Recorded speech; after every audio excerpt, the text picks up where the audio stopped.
For the last 4 decades or so, globalization has powered the world economy.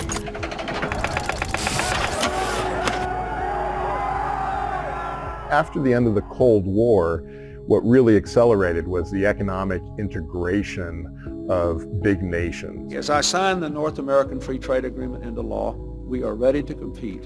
What made sense for businesses from a profit motive standpoint, from a cost and efficiency standpoint, was generally also supported by governments when it came to developing really complicated supply chains around the world. We're clearly not on that path anymore.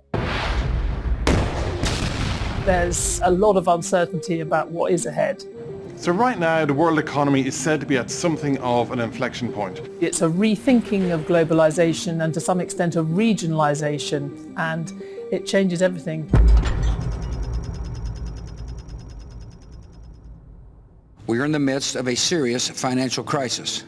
So in the years after the financial crisis, the conventional Western economic capitalist-led model came under a lot of scrutiny, given the impact that that crisis had on ordinary people. And in 2016, we saw a vote for Brexit, an exit from the European Union in the UK, and the election of Donald Trump in the US. That, in extension, triggered a big trade war between China and the US. We've seen a global pandemic that has tested those global supply chains, and that has led a lot of countries to rethink offshoring production. We're seeing war in the Middle East. We are seeing coups in Africa. And those conflicts are leading people to question even more the benefits of globalization. The International Monetary Fund found that if you had a full fracturing of the global economy, you would eliminate 7% of global GDP.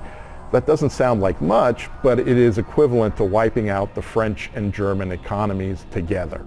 But there's a whole network of global trade that is resting on the interrelationships that have developed between the US and China over the last 20 or 30 years. Many people refer to it as, unmaking the omelette. If you're an American company, you're still going to be very reliant on many things made in China for many years to come.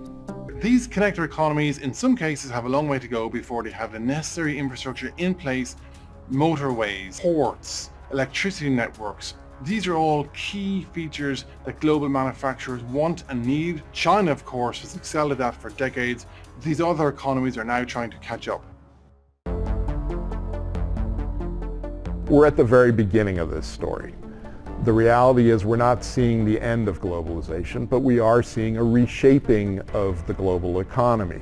It's an incredibly interlinked global economy that we live in. Business will continue to be done. Money will continue to flow around the world. And even though there will be tensions at a government-to-government level, companies will look for a way around those political divides. But how this happens and the direction we go in the years to come is really going to shape all of our lives.